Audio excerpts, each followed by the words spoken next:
राधे राधे, जय श्री कृष्णा। मैं सीमा सिंह बड़ों को चरण स्पर्श, छोटों को प्यार और बराबर वालों को नमस्कार करती हूँ। आज मैं आपको फाल्गुन मास में सुनी जाने वाली प्रमुख प्रमुख 5 कहानियाँ सुनाने जा रही हूँ। आइए सबसे पहले हम सोमवार की कहानी सुनते हैं। एक गांव में एक बुढ़िया माई रहती थी। वह हर सोमवार का व्रत करती थी। वो अपना गुजर बसर फूलों की माला बनाकर बेचकर उससे जो पैसे मिलते थे उसी से चलाती थी। उसने झोपड़ी के पास खाली जमीन में फूल उगा रखे थे, जिनमें मोगरे, हजारे, चमेली, गुलाब, कनेर आदि के फूल उग रहे थे। उन्हीं फूलों की माला बना कर के वह बाजार में बेचती थी।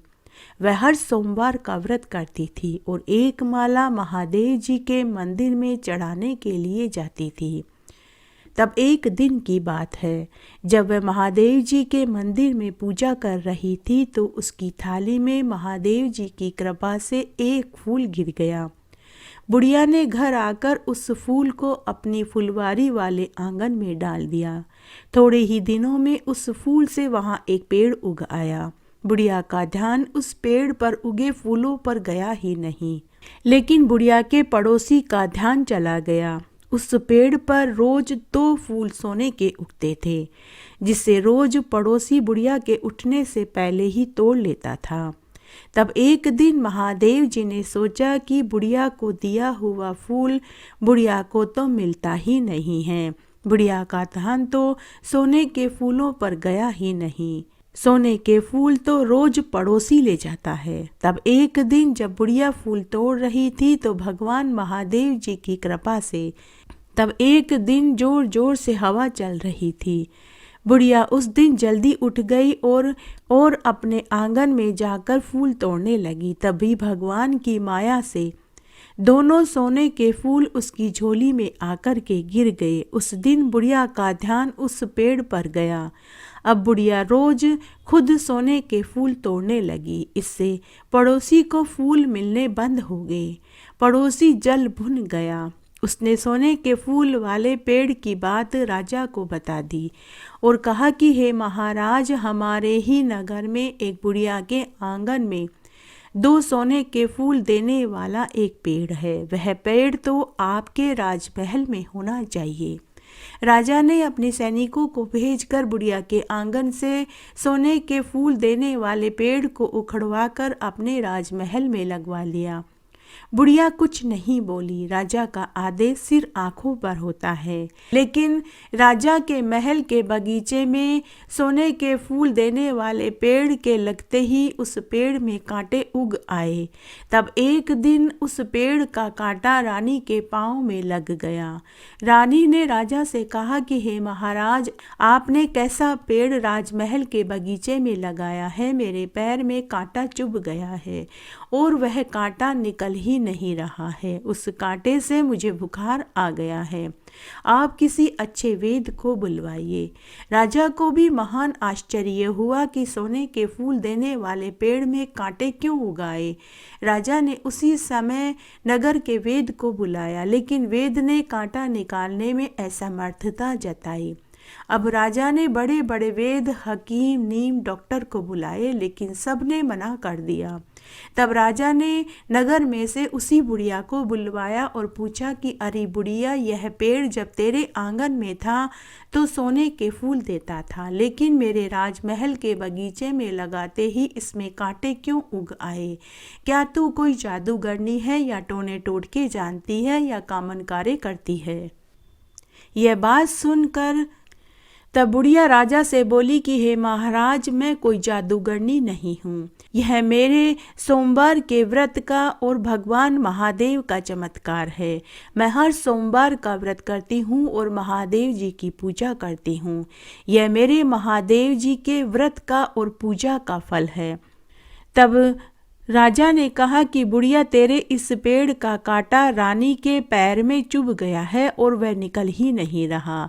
तब बुढ़िया रानी के पास अंदर महल में गई और रानी के पैर में जैसे ही बुढ़िया माई ने हाथ फेरा तो पांव का कांटा निकल गया और रानी एकदम स्वस्थ हो गई। उसी समय राजा ने वह पेड़ उखाड़कर वापस बुढ़िया के आंगन में लगवाने का आदेश दे दिया। बुढ़िया के आंगन में उस पेड़ के लगते ही वापस उसमें 2 फूल सोने के उगने लगे। राजा भी इस चमत्कार पर विश्वास नहीं कर पाया। राजा ने बुढ़िया के पड़ोसी को दंड दिया और पूरे राज्य में ऐलान करवा दिया कि सभी को सोमवार का व्रत करना चाहिए और महादेव जी की पूजा करनी चाहिए। उसके बाद राजा सोम रानी के साथ हर सोमवार का व्रत करने लगा और महादेव जी की पूजा करने लगा, जिसके प्रताप से राजा को 2 सुंदर पुत्र हुए और वह इस जीवन के सुख भोग कर मरने के बाद शिवलोक को प्राप्त हुए। घटती हो तो पूरी हो तो परवान चढ़े, भूले बिसरे नाम तेरे भंडार में भरे। फाल्गुन मास में सुनी जाने वाली रविवार की कहानी। आइए अब हम रविवार की व्रत कथा सुनते हैं। काशी देश की बनारस नगरी के राजा का नाम महिपाल था। वह बड़ा ही धार्मिक प्रवृत्ति का उद्दानी था। उसी नगर में एक सेठ सेठानी भी रहते थे। उनका नाम धर्मदास व तारामणि था। सेठ सेठानी के पुण्य प्रताप की वजह से उनके 7 पुत्र थे। सेठ धर्मदास के 6 पुत्रों का विवाह हो चुका था, लेकिन 7वां पुत्र पुरुषोत्तम कुंवारा था। तब एक बार की बात है, उनके नगर में एक नामी महात्मा जी आए। पूरा नगर उनके दर्शन करने और उनका उपदेश सुनने के लिए पहुँचे। वहीं पर सेठ सेठानी भी पहुँच गए। जब सभी महात्मा जी का उपदेश सुनकर चले गए तो सेठ सेठानी महात्मा जी के पास गए। सेठ सेठानी ने महात्मा जी के चरण स्पर्श किए। तब सेठानी ने महात्मा जी से कहा कि महात्मा जी, आप मुझे कोई व्रत दीजिए। तब महात्मा जी ने उन्हें रविवार का व्रत करने की सलाह दी और कहा कि आप एक समय अलूना भोजन करना, सूर्य नारायण भगवान को रोज अर्घ्य देना, रविवार के दिन ब्रह्मचर्य का पालन करना, भजन कीर्तन में समय बिताना और रोज 108 बार ओम सूर्याय नमः या ओम घृणी सूर्याय नमः मंत्र का जाप करना। उसके बाद सेठ सेठानी घर आ गए। सेठानी ने घर आकर अपने सभी पुत्रों और 6 पुत्र वधुओं को रविवार के व्रत वाली बात बताई। तब सभी ने सेठानी की हंसी उड़ाई। उस दिन से ही घर में दरिद्रता का वास हो गया। सूर्य नारायण भगवान का अपमान करने और रविवार के व्रत का अपमान करने से घर में अलक्ष्मी का वास हो गया। भूखे मरने की नौबत आ गई। उनका कारोबार ठप हो गया। तब सेठ जी के सभी पुत्र और 6 पुत्र वधुएं दूसरे नगर में जाकर एक अन्य सेठ के घर नौकर रहकर कामकाज करने लगे और अपना पेट पालने लगे। लेकिन सेठ सेठानी वहीं बनारस में अपने पैतृक घर में रहकर अपना जीवन यापन करने लगे। कुछ महीनों के बाद वापस उसी नगर में वही महात्मा जी वापस आए। तब सेठ सेठानी वापस उनके पास गए और अपनी दरिद्रता का कारण पूछने लगे और रोने और गिड़गिड़ाने लगे। महात्मा जी को सेठ सेठानी के ऊपर दया आ गई। तब महात्मा जी ने थोड़ी देर के लिए आंख बंद करके ध्यान लगाया। थोड़ी देर पश्चात महात्मा जी बोले कि आप लोगों ने रविवार के व्रत की निंदा करी, सूर्य नारायण भगवान का अपमान किया। अगर आप दोनों श्रद्धा भाव से रविवार का व्रत धारण करेंगे तो आपको खोया हुआ धन दौलत पुनः मिल जाएगा। सेठ सेठानी महात्मा जी को प्रणाम करके वापस घर आए। घर आकर उन्होंने अलूने रविवार का व्रत किया। 5 रविवार का व्रत करते ही उनका घर धन धान्य से भर गया। उधर दूसरी तरफ उनके पुत्र और पुत्र वधुएं बड़ी कठिनाई से जीवन यापन कर रहे थे। तब एक दिन की बात है, सेठ जी का सबसे छोटा पुत्र पुरुषोत्तम जंगल में लकड़ियां काटने के लिए गया हुआ था। लकड़ियां काटकर पुरुषोत्तम जब घर आया तो वह कुल्हाड़ी जंगल में ही भूल आया। तब उसकी 6 भाभियों ने अपने देवर से कहा कि देवर जी, आप लकड़ियां तो ले आए लेकिन हमारी लकड़ी काटने की कुल्हाड़ी कहाँ है।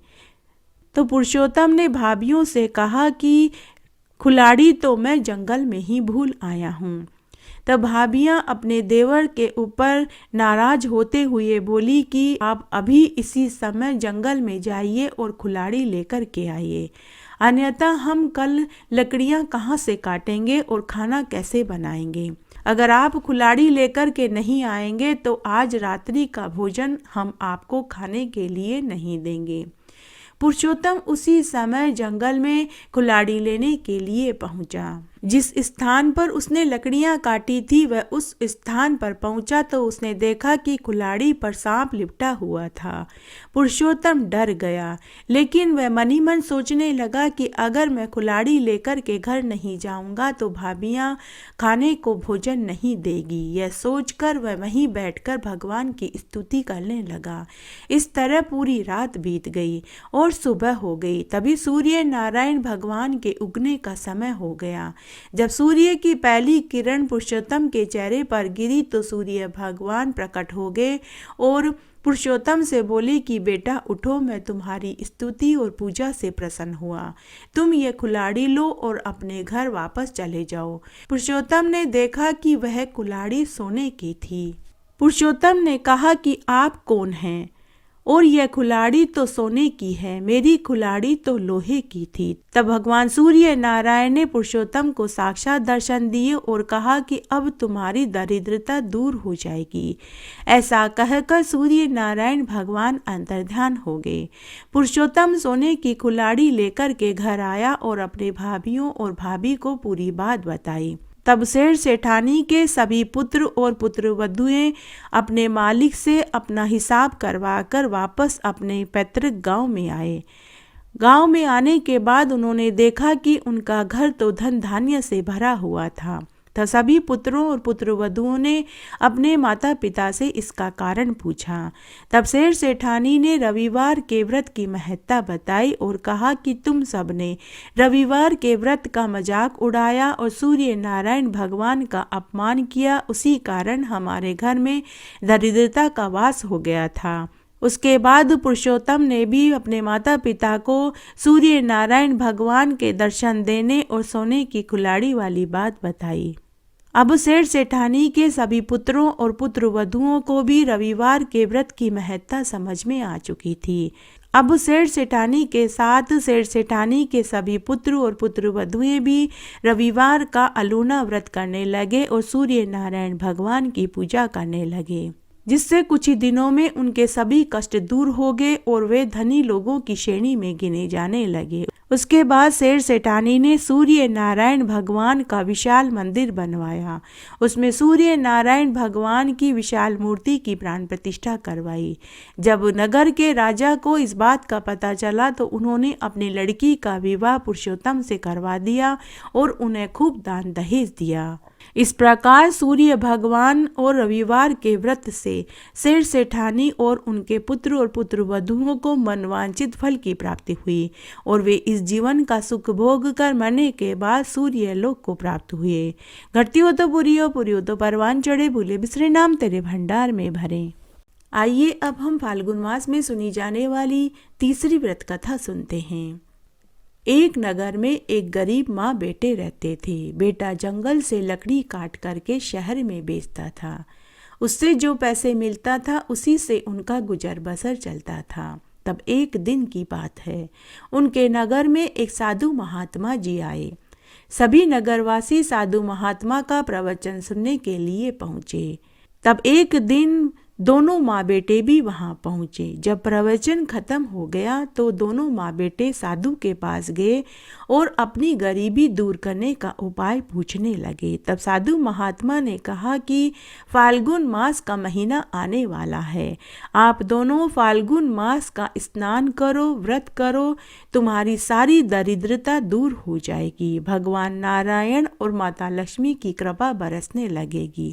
तब दोनों माँ बेटे फाल्गुन मास में स्नान करने लगे और व्रत करने लगे। बेटा रोज की तरह जंगल से लकड़ी काटकर शहर में बेचने गया।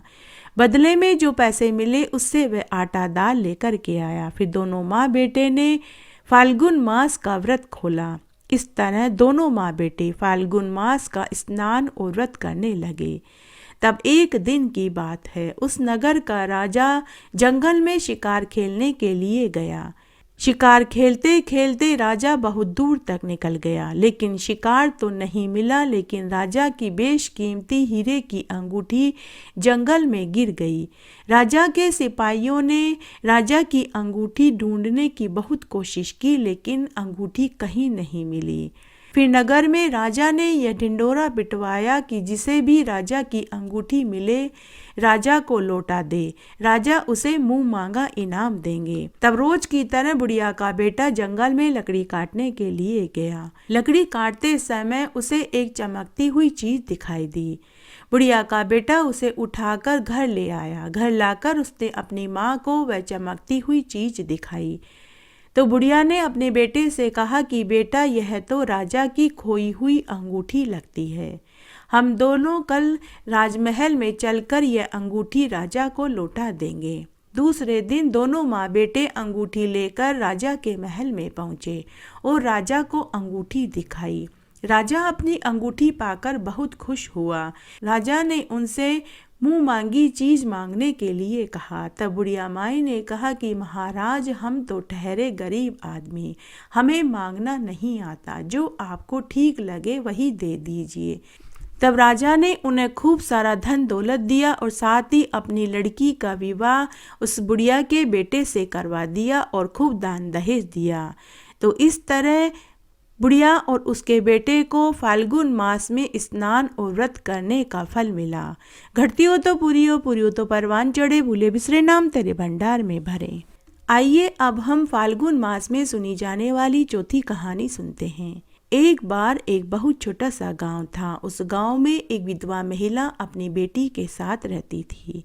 दोनों माँ बेटी सिलाई बुनाई करके अपना पेट पालती थी। तब एक बार की बात है, विधवा महिला की बेटी राधा पनघट पर पानी भरने के लिए गई। जब वह पानी भर रही थी तो वहाँ एक बुजुर्ग ब्राह्मण दंपति आए। उन्होंने राधा से पीने का पानी मांगा। राधा ने उन्हें पानी पिला दिया। जब राधा पानी का घड़ा भरकर जाने लगी तो वृद्ध दंपति ने राधा से कहा कि बेटी, हम बहुत दूर से आए हैं, हमें बहुत भूख लगी है, क्या हमें एक दिन का आसरा मिल जाएगा? तो राधा ने उनसे कहा कि मैं अपनी माँ से पूछ कर के आती हूँ। राधा उसी समय घर आई और अपनी माँ को पूरी बात बताई। तो उसकी माँ ने कहा कि बेटी, अगर हम उन्हें आसरा देंगे और भोजन कराएंगे, बेटी, हम दोनों के खाना खाने के बाद इतना भोजन नहीं बचता, हम उन्हें क्या भोजन खिलाएंगे? तो राधा ने अपनी माँ से कहा कि माँ, अतिथि तो देवता होते हैं। माँ, तुम ही तो कहती हो अतिथि देवो भव, अतिथि तो देवता होते हैं। तब माँ ने कहा कि बेटी, तू सही कहती है, जा तू उन्हें घर ले आ, जो भी रूखा सूखा हम खाएंगे वही उन्हें खिला देंगे। राधा भागी भागी पनघट पर आई और बुजुर्ग ब्राह्मण दंपति को घर ले आई। तब राधा की माँ ने उन्हें प्रणाम किया और आसन लगा करके उन्हें बैठाया और उनको भोजन परोस दिया। भोजन खाने के बाद वृद्ध दंपति ने कहा कि हम आज रात्रि यहीं आराम करेंगे, सुबह होते ही हम यहाँ से चले जाएंगे। उसके बाद वृद्ध दंपति वहीं सो गए। दोनों माँ बेटी भी वहीं दरी बिछा करके पानी पीकर सो गई। सुबह जब दोनों माँ बेटी सो करके उठी तो उन्होंने देखा कि उनका घर सुंदर मकान में बदल चुका था। घर में अन्न धन के ढेर पड़े थे। दोनों माँ बेटी ने जब बुजुर्ग दंपति को घर में ढूंढा तो वे उन्हें कहीं नहीं मिले। दोनों माँ बेटी के आश्चर्य का ठिकाना नहीं रहा। दोनों माँ बेटी भागी भागी पनघट पर देखने के लिए आई तो वे उन्हें वहीं बैठे मिले। माँ बेटी उनके चरणों में गिर पड़े और पूछने लगे कि आप कौन हैं, आप हमें दर्शन दीजिए। तब उस बुजुर्ग दंपति ने माता लक्ष्मी और विष्णु भगवान के रूप में दर्शन दिए और कहा कि तुमने फाल्गुन मास में स्नान और व्रत किया, यह उसी का फल है। तुम दोनों के प्रेम और श्रद्धा भाव से हम प्रसन्न हुए। जाओ, तुम दोनों का कल्याण होगा। ऐसा कहकर भगवान अंतर्ध्यान हो गए। दोनों माँ बेटी इस जीवन के समस्त सुखों को भोग कर मरने के बाद बैकुंठ को प्राप्त हुई। घटती हो तो पूरी हो, पूरी हो तो परवान चढ़े, भूले बिसरे नाम तेरे भंडार में भरे।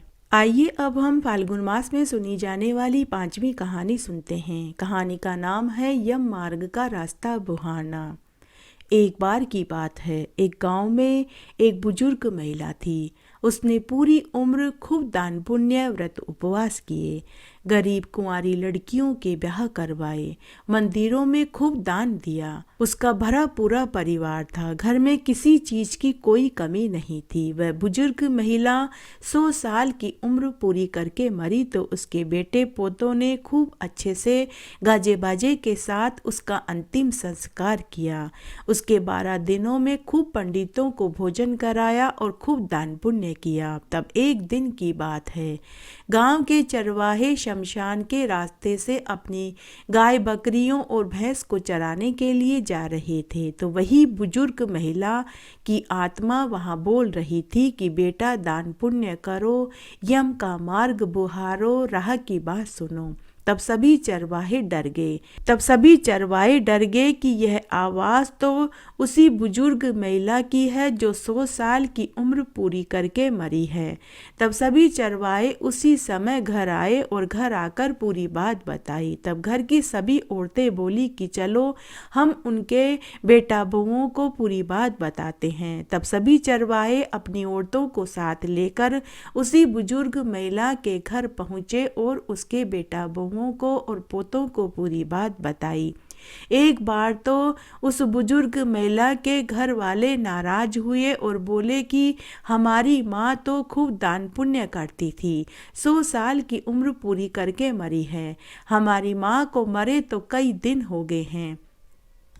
तब चरवाहे बोले कि अगर आपको विश्वास नहीं है तो शमशान में चल कर देख लो। तब उस बुजुर्ग महिला के सभी घर वाले शमशान में गए तो सबने वही बात सुनी। तो सबने सुना उस बुजुर्ग महिला की आत्मा बोल रही थी, दान करो, पुण्य करो, यम मार्ग को बुहारो, राह की बात सुनो। तब उसके बेटे और पोते बोले कि माँ तुम्हारी यह हालत कैसे हुई? तुमने तो अपनी पूरी जिंदगी में खूब दान पुण्य किया था, क्या हमसे कोई दान पुण्य करने में कमी रह गई है? तुम हमें बताओ कि हम ऐसा क्या करें जिससे तुम्हारी आत्मा को सुकून मिले। तब वह बुढ़िया माई की आत्मा बोली कि बेटा मेरी आत्मा तो भटक रही है, मुझे तो आगे जाने का रास्ता ही नहीं मिल रहा, आगे तो घोर अंधेरा ही अंधेरा है, मुझे तो कुछ दिखाई नहीं दे रहा। तब बेटे बोले कि माँ बताओ हम क्या करें जिससे कि तुम्हारी आत्मा को तृप्ति मिले।